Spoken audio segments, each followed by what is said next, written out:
Y ya te digo, es verdad, o sea, tu labor al final creo que es muy importante porque lo primero, poca gente lo hace actualmente. Y además por redes sociales, joder, se te conoce bastante y al final pues ayuda mucho, ¿no? Porque yo siempre me he encontrado libros típicos de monstruos de folclore de la mitología asturiana cuando voy a Asturias y me meto en un sitio específico y ahí está, ¿no? Es como que tienes que indagar mucho. Y luego, aparte, lo que dices tú, ¿no? De que hay muchos documentos y libros que se van perdiendo. Pero por esto te quería preguntar, ya Mm. entrando en tema de folclore, ¿cuál es tu proceso para recopilar información?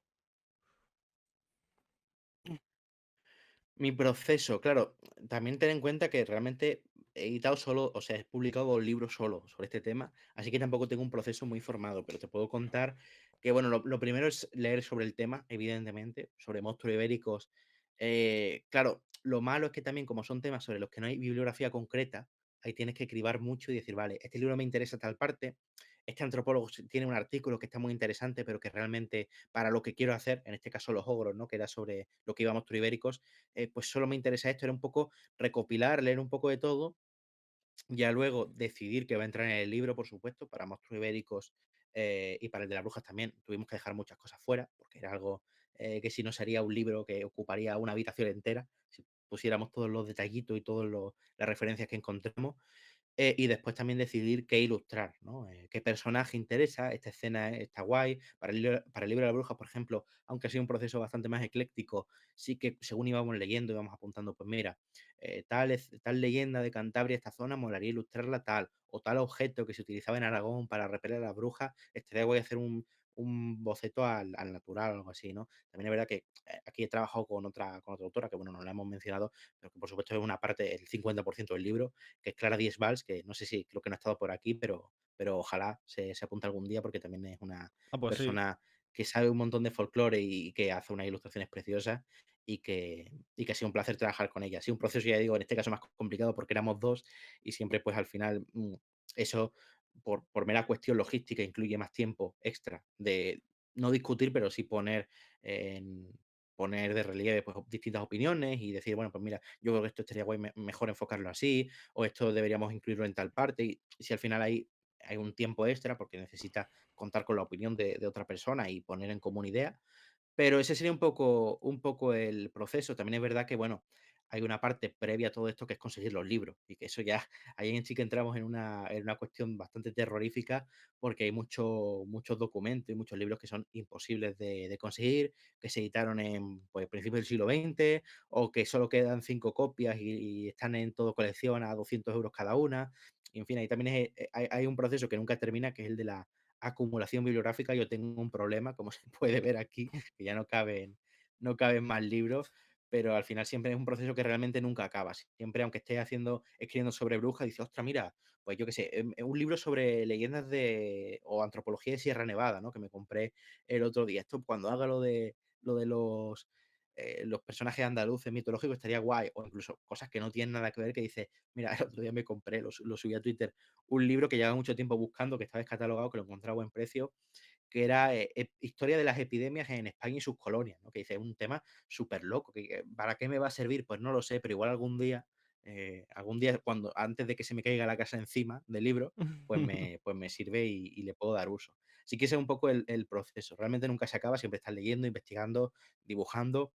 Lo que pasa es que a veces dices: "Vale, pues ya tengo suficiente material, o me gustaría hacer esto". Y ya, pues entonces sí, enfocas tu tiempo, la mayor parte del día, en ese tema, pero ya te digo que es una rueda que nunca acaba para bien o para mal. Claro, hay aquí una cuestión que es la del tema de leer libros relativamente antiguos, porque, claro, en Monstruos Ibéricos tú muchas veces mencionas, por ejemplo, bueno, a ver, no estoy muy enterado del tema, lo que es dentro, pero Joan Amadés, por ejemplo, que le mencionas mucho, creo que se llama, para el tema de mitología catalana, Ujú. o Federico García Lorca para el tema de las Mm. nanas, creo que era. Claro, son personas que ya han hecho como el proceso Ujú. previo de ir recopilando toda esa información. Pero más allá de ahí, hay más Mm. documentos que tú leas que te den información. Por ejemplo, también creo que has leído algunos periódicos antiguos, ¿no? Que hablaban de, pues, de los acamantecas, de los hombres del saco. Em, Mm. ¿Tú cómo llegas a esta información realmente? Porque me parece como complicado, ¿no? Sí, a veces es complicado. A ver, yo también soy un poco en ese aspecto, incluso, por usar una palabra muy fea, parasitario, ¿no? De gente, de contemporáneos incluso. Hay gente ahora, yo no soy el primero que ha hecho esto, ni mucho menos esta labor de recopilación. Tenemos gente en España que sabe muchísimo más que yo y que ha hecho unos libros fantásticos que desde aquí recomiendo, como por ejemplo Jesús Callejo, que tiene una trilogía sobre hadas, duendes y gnomos en la mitología española, que es brutal y que sí que muchos autores clásicos los he conocido gracias a él. Israel Espino, por ejemplo, que también hace trabajo de campo, además de una labor bibliográfica. Pero claro, aquí habría que distinguir tres tipos de trabajo distintos, ¿no? Por un lado, el bibliográfico, el de buscar fuentes, que eso en sí un trabajo en sí mismo. Lo bueno, lo malo es que cada libro que encuentras, te vas a la bibliografía y ahí encuentras otros 5 libros que te pueden ayudar, y Claro. cuando vas a uno de ellos encuentras otros 5 y así nunca acaba, ¿no? Después estaría la labor de campo, que ahí que sí soy más parasitario, por ejemplo, Joan Amades, que mencionabas, que es un folclorista catalán que estuvo en activo a principios del siglo XX, sobre todo en la primera mitad, y que hizo una labor impresionante. O sea, yo lo menciono mucho en Monstruos Ibéricos, porque casi todos los ogros de Cataluña están recogidos gracias a él, a una obra, un folletito muy pequeño que se llama Los ogros infantiles, y que tuve la suerte de conseguir porque ese era otro de esos libros imposibles que no se encontraba por ningún lado. Lo bueno, o de nuevo lo malo, que ahora con internet es que ni ver libro en todo colección, en estas páginas de segunda mano a veces los encuentras, y por un lado está guay porque a veces incluso tienen precios que puedes comprar sin, o que puedes pagar sin vender órganos de por medio, pero otras veces mal porque, claro, también cuestan un ojo de la cara casi, ¿no? Y luego también estaría la labor de archivo, que eso ya sí que es verdad que la he hecho menos, pero consiste en acudir a hemerotecas, ¿no? A buscar archivos, periódicos antiguos, incluso documentos, muchas veces manuscritos, ¿no? Que sí que es verdad que, claro, como el folclore, la investigación folclórica realmente es una cosa que viene de aquí en España, te diría que de 1850 para adelante, como muy pronto, ahí ya empieza a haber documentación o estudios sobre esto. Pero claro, antes te tienes que ir a buscar, pues yo qué sé, el libro de un cronista de tal villa que menciona como que no quiere la cosa, que ahí había una bruja, ¿no? Que ahí había un monstruo, que había una leyenda. No había una mentalidad de recoger esas cosas más allá de menciones puntuales en archivos o en periódicos, ¿no? Y a partir de ahí sí que puedes buscar. Lo bueno es que hay muchas hemerotecas digitales. La página web de la Biblioteca Nacional de España es una maravilla y tiene muchísimas cosas ahí de, pues, de periódico.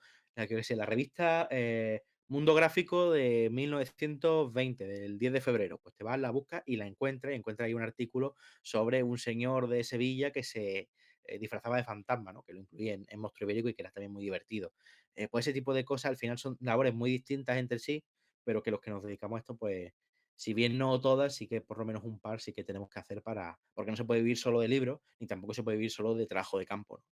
Un poco hacer un equilibrio entre esas tres. Y ya te digo que a mí me gustaría hacer mucho más trabajo de campo ahora con lo de Andalucía, con las series andaluces. Sí me gustaría irme, por ejemplo, a las Alpujarras granadinas, que tiene que haber una barbaridad de leyendas que nadie ha recogido y que están a punto de perderse también, porque la gente que se acuerda de ellas, desgraciadamente, va muriendo poco a poco. Así que lo malo también es que para eso necesitas contactos, porque si vas a un pueblo, claro, preguntando, oye, ¿qué hay brujas? Pues te viene un poco, por favor, señor, suélteme el brazo y váyase de aquí. Así que un poco ese es el plan. Ahora mismo, sobre todo, mi actividad la enfoco en libros que ha escrito otra gente, pero también me gustaría ir enfocándola más a recolección de historia en el terreno in situ, y a la búsqueda de periódicos antiguos, que tengo por ahí un par que me gustaría, de histórico de Sevilla, pero que todavía no he podido meterme en ello. Pero ahí está, y me gustaría hacerlo algún día. Claro, yo es que lo pienso y muchas veces digo, ¡buah! ¿Cómo tiene que molar ir por pueblecitos de España recopilando diferentes leyendas y y que te las cuenten y tú ilustrarlas?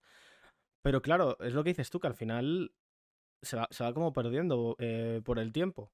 Y al final a nuestro día de hoy llegan muy pocas leyendas o muy pocos monstruos de los que ahora hablaremos. Eh, por eso, porque precisamente no creo que haya mucha gente recopilándolo y sobre todo llevándolo, por así decirlo, al gran público, al mainstream, ¿sabes? Más allá de la gente que nos puede interesar. Mm. Por ejemplo, tuve aquí a Irina, que Irina sí que tiene bastantes seguidores y sí que controla por allí. Y mencionamos, por ejemplo, a Paulo Urquijo, que con las películas de Irati y Ujú. Rementari, pues sí que consigue llevar al gran público, ¿no? Y al cine toda esta mitología. Pero bueno, quiero entrar en profundidad ahora más adelante también sobre esto. Pues mira, justo ahora que estás hablando un poco de la correlación que tienen las diferentes culturas, quiero entrar un poco aquí, porque justo lo que has dicho tú de que muchas tradiciones y creencias vienen de la cultura prerromana, es algo de lo que estoy yo intentando como investigar un poco. Y claro, me doy cuenta de que los romanos venían aquí y decían, vale, esta diosa es nuestra diosa. Luego llegan los cristianos y dicen, vale, esta tradición ahora va a ser esto. Y hay una cosa que me parece curiosa, y no sé si tú me puedes ayudar en esto, ya que has dicho que vas a estudiar tú los monstruos y la mitología que hay más en Andalucía, que es que me da la sensación como que en el norte se ha quedado todo ese aura más celta, ¿no? Más de duendes, pues ninfas, hay un cíclope, dragones, etcétera. Y cuanto más vas bajando al sur, todo ese tipo de mitología se va como cristianizando un poco más. Y ya te encuentras pues leyendas más de santos, más de vírgenes, pues curas, etcétera. ¿Tú crees que o sea, me refiero, en Andalucía hay como más leyendas de este tipo o también hay como criaturas un poco más primigenias, por así decirlo? Mm. Claro, es que esto es un tema, esto realmente seguramente sea la introducción del libro, si lo hago, de mitología andaluza, porque claro, aquí es que realmente hay mil teorías de por qué en Andalucía o en el sur de España hay menos mitología o menos seres fantásticos, por lo menos que en el norte, y esa es una de ellas, y seguramente tenga parte de razón, es que la cristianización en el sur fue mucho más fuerte y que sobre todo también aquí, bueno, al Andalus, ¿no? Los últimos reductos del Andalus acaban en el sur de España. Y es verdad que, claro, ahí se da una cristianización mucho más fuerte porque había mucho más remanentes islámicos y de cultura islámica. Realmente apenas sabemos cómo serían las leyendas de los propios musulmanes, pero luego, porque luego el cristianismo se encargó de borrar toda la cultura, de por lo menos hacerla cristiana, ¿no? Y claro, hay muchas leyendas sí que de moros encantados, ¿no? De musulmanes que guardan tesoros, que son como medio espíritus, medio seres feéricos, ¿no? Pero claro, eso se ha dado porque la religión católica los ha convertido en personajes casi de leyenda, ¿no? Como no podía muchas veces luchar contra esas creencias en hadas y tal, decían, no, no, aquí no son hadas, sino que son musulmanes que han quedado encerrados en el mundo de las hadas o en el mundo espiritual por sus pecados contra Dios, ¿no?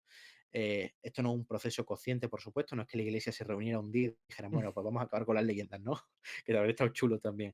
Pero sí que es un proceso gradual y que va ocurriendo, ¿no? También es verdad que en los entornos aislados se favorece mucho más que se conserven los mitos. Tenemos, por ejemplo, no solo en el norte, sino en zonas como las Urdes, ¿no? Que siempre he estado en el norte de Extremadura, casi lindando con Salamanca. Es una zona donde se han conservado un montón de leyendas y que muchas, Israel Espino las está investigando, tienen relación con mitos germánicos, que es una cosa súper loca, ¿no? Dicen, no, es que me decía que está el duende Bulundrino, y empezaron a contar y dice, bueno, pero es que me está contando la historia de Thor, ¿no? Una cosa que te queda súper, súper loco. Pero es verdad que a más aislado, más facilidad para que se preserve, ¿no? Decía antes de Paulo Urquijo, ¿no? Que ha hecho Irati, que es una peli que precisamente va sobre trata sobre el sincretismo y cómo las religiones van eh, no destruyendo, pero sí haciendo propias las creencias, ¿no? Allí la película va un poco de la diosa Mari, que bueno, en País Vasco, Euskadi es la única zona de España que conserva una mitología prerromana propia, que es algo muy loco, algo súper, tienen su propio panteón de dioses, que eso es Sí. o sea, cuando hablamos de mitología realmente nos referimos a eso, a que hay un panteón de dioses, bueno, ahí está Mari, que es el sol, Sugar, que es su consorte, su marido, con una especie de dragón, ¿no? Y precisamente se ha conservado seguramente por el aislamiento, ¿no? Y es verdad que Galicia, Asturias, toda la cornisa cantábrica se ha favorecido más que la gente siga recordando estas cosas porque eran zonas, no voy a decir endogámicas, pero sí donde era mucho más complicada la comunicación y entonces esas historias pues se han conservado para bien o para mal, porque realmente las historias siempre se conservan, lo que pasa es que se van cambiando y se van perdiendo detalles y se van añadiendo otros nuevos. Pero también te digo que en Andalucía yo creo que lo que más diferencia Andalucía de País Vasco, por ejemplo, quitando todas las diferencias culturales, históricas, es que ha habido menos folcloristas. Porque es verdad que en País Vasco han tenido pues, a José Miguel de Barandiarán, que era un cura que vivió casi 100 años y dedicó casi toda su vida al estudio no solo de la mitología, sino también de los yacimientos rupestres, de la prehistoria, las costumbres populares, todas esas cosas, y lo recopiló en unos tochazos, que yo tengo aquí dos, que son impresionantes y son una maravilla. Pero en Andalucía, por lo que sea, yo creo que porque tradicionalmente ha sido una región quizá más pobre o quizá más, sobre todo cuando empiezan los estudios folclóricos, que es a principios del siglo XX en España, cuando empiezan ya, me refiero, institucionalizados y publicándose en libros concretos, sí que es verdad que fue una región mucho más reprimida y todo lo que sonaba un poco a, mm, a estudio folclórico era visto como casi algo anarquista o algo de enardecer a los campesinos pues quitaban del medio a la gente que hacía eso. Y mucho, de hecho, bueno, antes de la guerra civil había aquí una sociedad del folclore andaluz que dirigía Antonio Machado, pero Antonio Machado, el padre de los Machados, ¿no? Demófilo, que era su apodo, pero eso por la guerra desapareció porque no se podía continuar, ¿no? Y es verdad que tú en Andalucía, pues eso te vas a. Dicho, no hay cíclopes, no hay. Sí hay. En Jaén, por ejemplo, está el arroyo del Ojanco, que es un pueblo que su propio nombre tiene ese Ojanco, que según la leyenda era un cíclope que vivía allí con unas ovejas hasta que un chiquillo se quedó atrapado en su cueva y le clavó una estaca en el ojo y escapó, ¿no? Y es la leyenda de Ulises y Polifemo, que está en todos los territorios de España. En Galicia es el oláparo, en Castilla y León es el hojaranco, en Cantabria, por ejemplo, el hojáncano, en País Vasco es el tártalo, ¿no? En fin, es la misma historia, solo que en cada sitio ha permeado de una manera. Entonces yo la teoría, por lo menos que no sé si la podré mostrar, pero la que tengo ahora es que Andalucía en algún momento contó con un universo mítico idéntico al del resto de España. Lo que pasa es que es verdad que hubo mucha más acción religiosa, mucho menos folclorista y mucho menos estudio. Entonces sí que es verdad que igual, pues el hada, ¿no? Que decíamos antes, pues se convirtió en la Virgen de tal, o el fauno que se aparecía en el bosque para ayudar a un viajero se convirtió en San Bartolomeo, en el santo de turno, ¿no? Y un poco ese sincretismo católico pues fue no acabando, pero sí transformando las leyendas en algo más, menos fantástico y más, bueno, que sigue siendo fantástico, ¿no? El cristianismo y todos los milagros al final es magia, pero bueno, lo fue convirtiendo en algo pues más manejable para la iglesia. Esa es un poco mi teoría, que no sé si será verdad, pero yo creo que van un poco por ahí los tiros. Claro, en tu libro muchas veces presentas a un personaje y automáticamente después dices, hay en esta provincia uno que es bastante similar, en esta provincia hay otro también, y al final de un personaje acabas sacando como cuatro que son muy similares, y me parece muy curioso porque al final, pues supongo que el boca a Mm, boca y pues la extensión, ¿no? De la gente por todas las provincias provoca este tipo de boca a boca, ¿no? Que se dice. Pero hay una cosa que me parece bastante curiosa también, y de hecho, a ver, no es comparable, pero mucha gente, por ejemplo, y sin entrar en el tema, acusan a Lovecraft de racista, bueno, que sí lo es, porque siempre dicen que los malos son gente de otra etnia diferente. Y sin embargo, ujú, leyendo muchas leyendas de las que tú nos cuentas, como por ejemplo la Reina Mora, me doy cuenta de que hay muchos que también son extranjeros a los que la gente teme. Por ejemplo, el contrabandista portugués. Luego mm. también leí que había una bruja en el norte de España, que de hecho tú la representas casi como una volva nórdica. eh, y es como que, claro, en Andalucía se ha quedado como ese misticismo, ¿no? De los musulmanes, de que pues el espíritu Mm. este que está guardando la Alhambra, los tesoros ocultos. ¿Tú qué opinas de todo esto? Bueno, sí, claro, a ver, hay por ahí parte de racismo, no lo vamos a negar, porque al final, bueno, si hablamos de ogros, los ogros al final es un mecanismo, los asustaniños, ¿no? Un mecanismo psicológico o unos personajes que tienen la función de enseñar al niño una lección.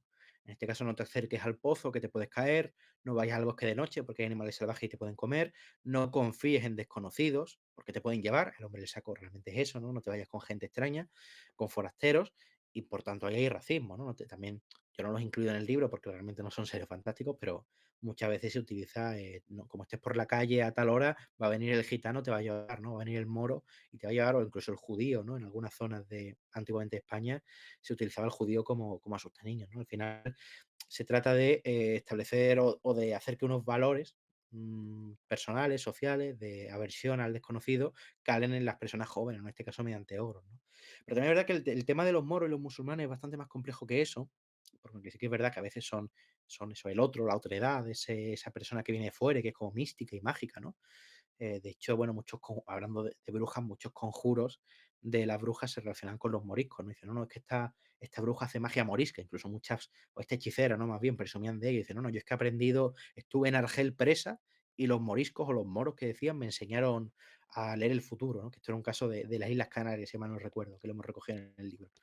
Pero también desde un aspecto mitológico, realmente Moro o la palabra, sí, moro, mouro, que se le dice en Galicia, en el norte, es algo que está extendido por toda la península y será por acción del cristianismo, de identificar a los moros con lo otro, con lo mágico, pero al final es una palabra que eh, se ha perdido tanto el significado que ya hace referencia a cualquier cultura precristiana, ¿no? Mm, Nos pasaba, bueno, hay muchas historias de tesoros, de que lo guardan los moros, que realmente los moros allí son casi hadas, ¿no? Son seres, por ejemplo, los mouros que viven bajo tierra, son como gnomos, ¿no? sí. O bueno, en Euskadi, en País Vasco y Navarra, están los gentiles, que es un poco el equivalente, solo que se dice que son gigantes que han construido los menires, ¿no? Los monumentos paleolíticos y prehistóricos se dice que fueron gigantes, ¿no? Que lo construyeron. Todo lo que no se sabe explicar, o no, estas ruinas que son de los moros, o este tesoro que está aquí, no, no, no es de los romanos, que seguramente sea de los romanos, sino que es de los moros, ¿no? De tiempos de los moros.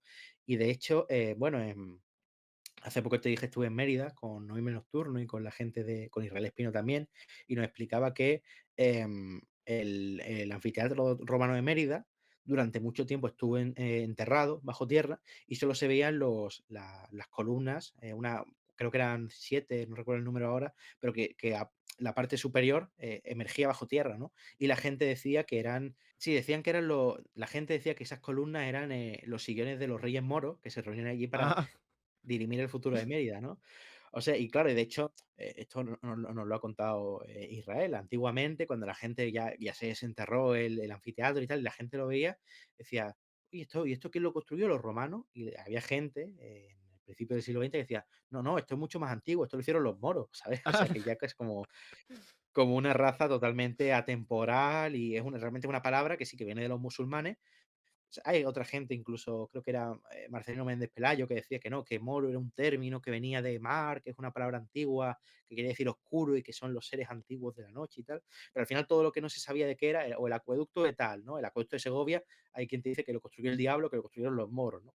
Romanos. Pero claro, nos tenemos que poner en la mentalidad de alguien del siglo 16, 17, que ve algo romano y que no sabe o no tiene noción del Imperio Romano, dice, no, esto claro, esto es antiguo, ¿qué va a ser antiguo? Pues los moros, ¿no? Ya, pues se mezclan ahí todo el tema de las hadas, los espíritus, y bueno, acaba siendo eso es la figura mítica del moro, que bueno, muchas veces pues son hadas, ya digo, se parecen en las moras encantadas en las fuentes peinando sus cabellos, que son hadas europeas, pero claro, en el sur no hay como, la palabra hada no ha calado tanto, se dice son las moras, ¿no? Que pecan por los amoríos que tuvieron con un cristiano y que en castigo divino, pues se han acabado condenadas a estar por toda la eternidad en la fuente de tal o tal, pero al final hablamos de seres muy antiguos, que bueno, tú decías antes, no, es que estas leyendas pasan de boca a boca, claro, sí, pero también hay gente con teorías que no las voy a defender yo, pero Jung, ¿no? Hablaba del inconsciente colectivo y es verdad que en casi todas las culturas pues hay unos seres equivalentes. ¿Ha sido por el boca a boca de siglo o ha sido porque realmente estamos programados para creer una serie de historias universales, ¿no? Pues no lo sé. Eso ahí son cuestiones que no me corresponde a mí responder y que cada uno pues puede buscar un poco su teoría. bueno, me parece muy interesante, la verdad. Y claro, no me había parado a pensar en pues, lo que dices tú, ¿no? Alguien de siglo XIV o XIII que se encuentre en el acueducto de Segovia. Claro, llega un momento en el que eso se pierde de quién ha venido. Y Mm, verlo ahí algún día tienes que pensar en quién ha construido todo esto, ¿no? Igual que los cristianos cuando se encontraban restos arqueológicos de los romanos en Gran Bretaña, que pensaban que lo habían hecho gigantes y todo este tipo mm. de leyendas, me parece súper curioso. La cosa está en que, claro, todo esto se va o perdiendo o transgiversando hasta llegar a nuestro día de hoy, que sí, que al final hay gente como tú que lo recopila y entonces podemos saber un poco. Pero yo te quiero preguntar, ¿tú crees que todas estas leyendas y todo este folclore de alguna forma sigue intrínseca a nuestra cultura? O sea, ¿tú ves este folclore en tu día a día en algún aspecto de nuestra vida? Pues sí, a ver, bueno, el pensamiento mágico realmente es que nunca lo hemos abandonado, creo yo, porque al final todos tenemos una serie de creencias o de rituales que siguen siendo, bueno, lo de soplar las velas en los cumpleaños, ¿no? O lo de las luces de Navidad, que ahora que se acerca la época, hablamos antes de la cacería salvaje. Claro, realmente es que mucha gente, ahora vi el otro día el vídeo, supongo que lo viste, el de María Carey, ¿no? Que la sacan del hielo y que ella dice, ha No sé. terminado Halloween, empieza la Navidad, ¿no? Pero claro, es que realmente la Navidad, bueno, identifican el nacimiento de Cristo con el 25 de diciembre, porque precisamente por esa fecha se daban muchas veces las Saturnalias, ¿no? Todos estos rituales no paganos, pero sí que vienen de época romana y anterior, que eran pues rituales relacionados con las cosechas para pedir que el invierno fuera benévolo y no se cebara con esos alimentos, ¿no? Pero claro, realmente que estamos hablando de una cosa que sí que es verdad que aquí la iglesia ha metido mucho de sí, pero realmente Halloween, bueno, el Día de Difunto, o como queramos llamarlo, lo que marcaba era el inicio de esa época oscura. Y precisamente la semana que iba desde el día 25 hasta el día 6 de enero, desde Navidad hasta Reyes, estamos hablando de la época más oscura del año, época Mm, en la que, según algunas culturas, sobre todo el norte de Europa, pues esos pueblos germánicos, que nos tenemos que imaginar al campesino de Alemania del siglo XV, encerrado en su casa, que ya a las 5 de la tarde era de noche, y que escuchaba el viento ulular y las ventanas golpear las paredes, ¿no? Claro, él se pensaba que realmente lo que venía no era Papá Noel, porque claro, en esa época no, sino que era el ejército furioso de Odín o la cacería salvaje, porque era una época además hostil, ¿no? Pues se moría el ganado, hacía frío, no podía salir de casa porque oscurecía, se perdían las cosechas, no germinaba nada en el suelo. Era una época que no estaba hecha casi para la supervivencia o la raza humana. Esa frase que dice, ¿no? La noche para los de la noche, ¿no? claro. Andad de día que la noche es mía, que son frases que se dan mucho en España. Con lo cual esa época era la época chunga, la época en la que se procesionaban los seres, pues o tanto el Krampus, ¿no? Que es tan conocido, todos esos demonios y fantasmas, y mucha gente lo que hacía era ofrecerle comida en forma de, pues, como de obsequios, que fueran benévolos, que dejaban fuera de sus casas, esto en el norte de Europa, o encendían luces y antorchas, ¿no? Para apaciguar o para alejar esos seres. Y claro, tú ahora piensas en la Navidad, que es una época feliz de consumismo exacerbado, pero todavía seguimos dejando pues, leche para Papá Noel o para los Reyes Magos y galletas, ¿no? O seguimos encendiendo luces de Navidad. Claro que nos parecen muy bonitas, pero ¿de dónde viene eso? O incluso, bueno, decíamos antes, no voy a decir que adoremos, pero sí aparece un señor montado en un vehículo, en un trineo, que va tirado por renos que va volando. Que al final dice, bueno, claro, es que esto realmente es la cabalgata de Odín, ¿no? Son las cacerías salvajes. O Claro. los Reyes Magos que van en camello siguiendo una estrella, ¿no? También, al final todo viene de ahí. Y bueno, por poner un ejemplo, pero podríamos poner cientos, la Navidad quizás es la fecha, pues que más creemos que es algo súper, no moderno, ¿no? Pero súper feliz, súper amable y tal. Pero realmente tiene mucho recorrido histórico y en sus orígenes no era amable. Así que cuando la gente dice, no, ya terminó Halloween, María Carey, yo digo, no, no, no, no, que esto acaba de empezar. En noviembre es el mes de los difuntos y diciembre es todavía peor, ¿no? Así que cuidado, protegeos, llevad, no sé si amuletos, pero sí velas. No vaya a ser que por los caminos nevados y oscuros aparezca algún ser que no viene precisamente a traerte un regalo, ¿no? Sí, es curioso porque, bueno, yo también estuve como investigando sobre la Navidad y sobre todo el Yellowpuki, que es como un Krampus de la mitología finlandesa. Y te Mm. das cuenta de que al final muchas tradiciones que tenemos actualmente, como Halloween, Navidad, etcétera, aparte de marcar solsticios concretos, eran muy oscuras al principio y poco a poco, de alguna forma, se han ido como ablandando y pues hasta el día de hoy, ¿no? Que la Navidad es lo más happy flower que te puedas encontrar en todo el año incluso. Em, claro, mucha gente pues en su día a día no se plantea de dónde viene la Navidad, ni se plantea de dónde viene Halloween. Y fíjate, hace poco, no sé si te has enterado tú de que hay un youtuber llamado Juste que quiere hacer un videojuego y su videojuego quiere hacerlo sobre la mitología de la península ibérica, ¿no? Y incluso él mismo, creo, y mucha gente de su alrededor le ha dicho que eso no va a triunfar porque es un tipo de mitología que no le interesa a nadie. Y claro, yo cuando digo esas cosas me duele en el alma, en plan de, por qué no te gusta esto? Entonces te quiero preguntar cuál es tu opinión sobre esta indiferencia o poco interés sobre la cultura propia, que también en parte ha sido tapada y casi invadida por otro tipo de culturas, gracias a la cultura pop de, yo qué sé, Japón, Estados Unidos, todas las películas de Grecia que nos hemos comido, ahora los vikingos. ¿Tú qué opinas de todo esto? Porque a mí me duele en el alma.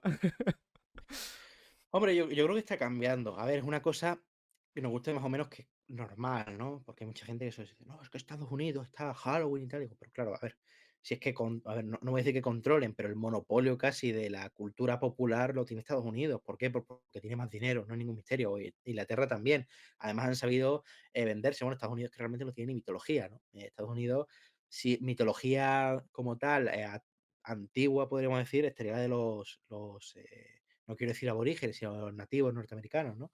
Que también es verdad que los colonos se encargaron muy apropiadamente de exterminar y realmente hoy es complicado encontrar menciones a ella, ¿no? Está el Wendigo, que sí que es un ser que parece que ha Sí. caído en gracia y que lo siguen hablando de él, pero claro, realmente los personajes de la cultura estadounidense son críptidos, ¿no? Son pues el Mothman, que a mí me encanta el Mothman, ¿no? Pero es una cosa que viene de los años 60, de un pueblecito de Virginia Occidental, de Point Pleasant, que empezaron a ver un ser y se hubo ahí una paranoia bastante grande.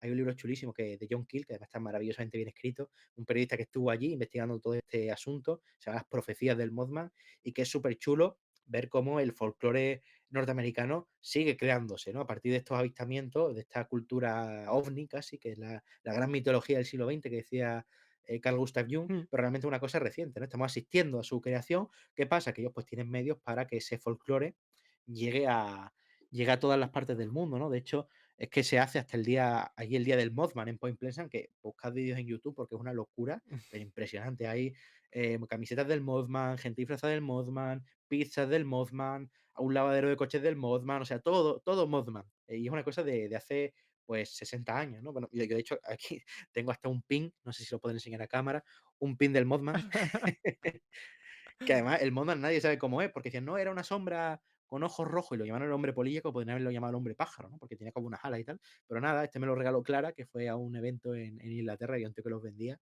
y me hace mucha gracia.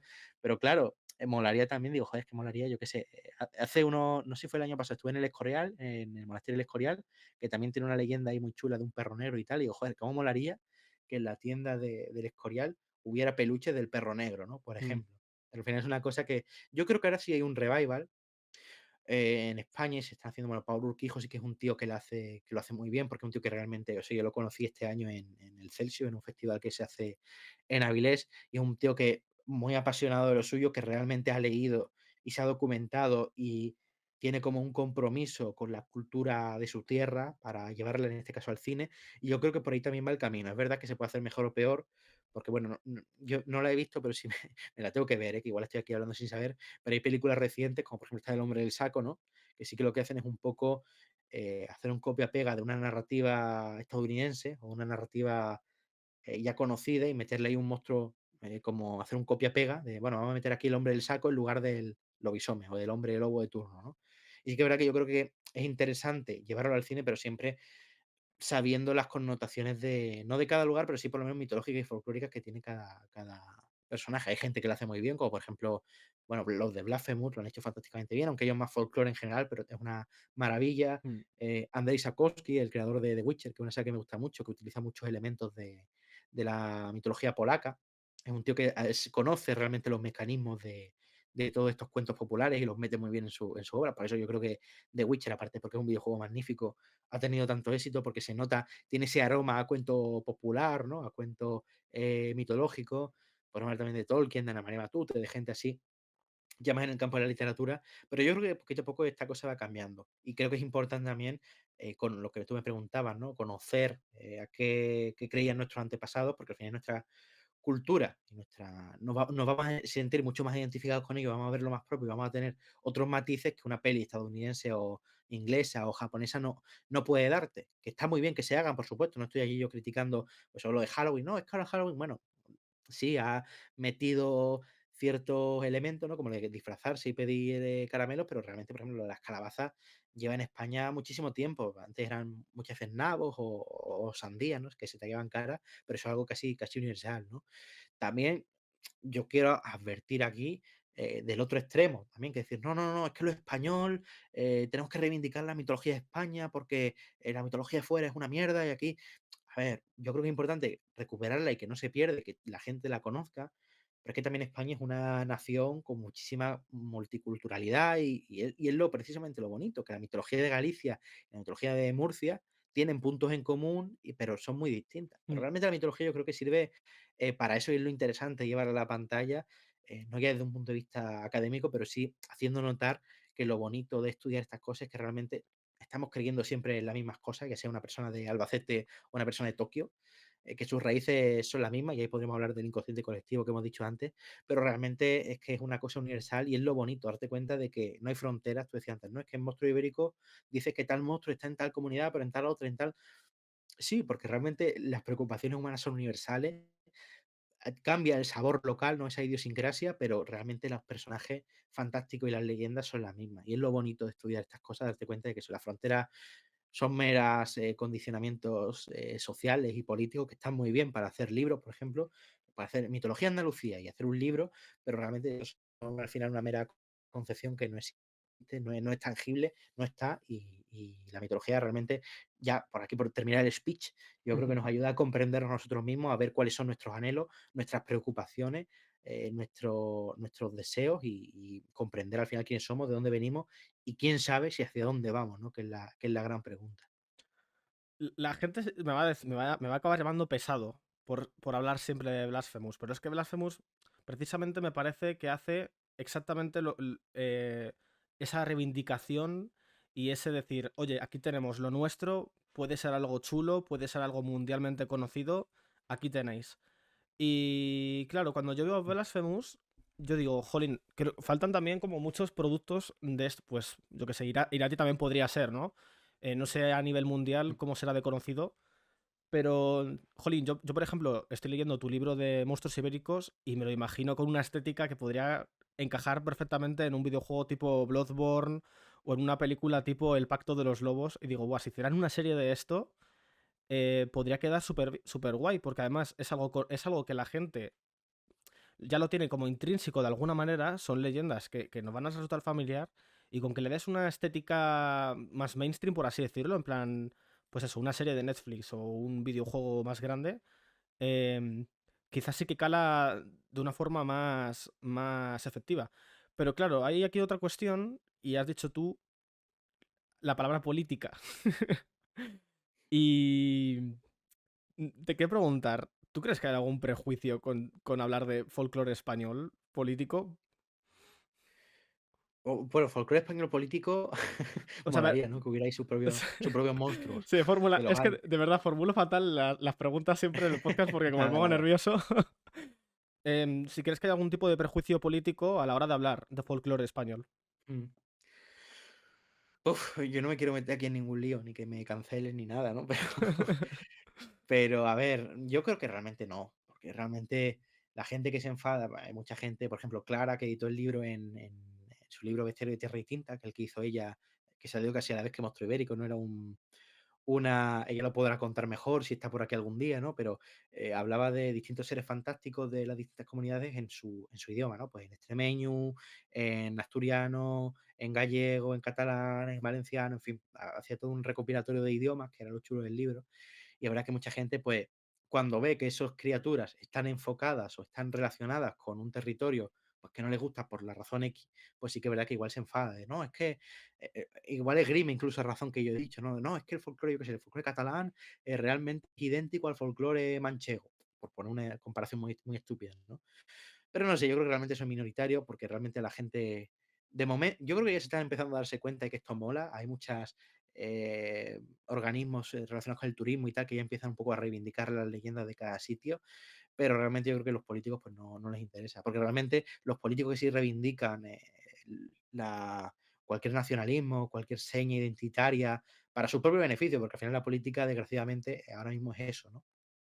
Mm, Pues emplear la mitología como un arma más, o como algo para decir, no, es que mira, nosotros somos diferentes porque tenemos tal, cuando realmente si se pusieran a investigar verían que su leyenda sí tiene su sabor local y es muy interesante que se conserve, pero no tiene que envidiar o no se puede comparar con la leyenda de otros lugares, que al final yo ya que soy muy antinacionalista, o sea, yo estoy muy a favor del nacionalismo como forma de reivindicar la cultura de una sociedad y su gente, pero al final es que el folclore lo que te enseña es que el folclore es universal, el folclore es de todo el mundo, tanto de los ricos como de los pobres, tanto de una persona de Cataluña como de una persona de Cádiz, ¿no? Al final tenemos más, yo creo que se debería, esto aquí, me estoy volviendo, me falta una bandera, ¿no? Aquí ponerme, ponerme a arengar a la gente. Yo creo que realmente lo que se debería avanzar como sociedad es a eliminar barreras y no a ponerlas, ¿no? y utilizar estas mitologías para justificar cualquier tipo de prejuicio o cualquier tipo de diferenciación, de decir, no, no, es que nosotros somos diferentes y nos merecemos esto. Sí, tú eres diferente, pero tienes que ser como todo el mundo porque al final somos todos iguales. El folclore, ya digo, es algo universal de ricos y pobres, de gente de campo, de gente de ciudad. En algunos sitios se ha conservado más y en otros menos, pero yo creo que viene por causas que ya hemos dicho históricas, que ha habido más o menos folcloristas, y utilizarlo como, no como arma, porque al final todo es política, ¿no? Pero como arma para identitaria y para hacer de menos a otros territorios o para hacerte tú de más, sí que creo que es peligroso. Pero vamos, ya digo que el folclore fantástico realmente de momento nos interesa a tres frikis, y para bien o para mal, pero sí que es verdad que poquito a poco va cambiando, ¿no? Así que bueno, esperemos que no, bueno, que claro, no quiero meterme aquí en citar episodios históricos, pero es verdad que la mitología a veces sí se ha usado como pretexto para hacer cosas que no estaban muy bien. Así que bueno, esperemos que eso no ocurra en España y que vivamos todos en paz y armonía, aunque suene utópico o estúpido decirlo, y que nos interese el folclore como algo cultural y meramente de estudio y tradicional, ¿no? Que es un poco, yo creo que para lo que estamos aquí, los que nos dedicamos a esto. Yo estoy de acuerdo que al final yo creo que ninguna mitología ni ningún folclore es mejor que otro porque es simplemente eso, folclore. Claro, a lo mejor tenemos la concepción de que uno puede ser mejor que otro porque quizás nos han bombardeado con más inputs de ese folclore. O sea, Mm, todo el mundo, yo por ejemplo, soy muy fan de la mitología nórdica porque a mí quizás no se me ha bombardeado tanto con folclore de la cultura hindú, por poner un ejemplo. Y no pienso que la mm. cultura hindú sea una mierda, ni mucho menos. Pero bueno, yo creo que sí, que poco a poco va cambiando y gracias a ti, divulgadores como tú y pues eso, referentes en el cine, poco a poco se va a ir como extendiendo más. Te quería preguntar si tú a raíz de esto, de reivindicar un poco el folclore español o descubrir, ¿tienes algún autor o alguna obra o no sé, incluso puede ser música que te gustaría recomendar a la gente para poder iniciarse en este folclore? Aparte, por supuesto, tu libro.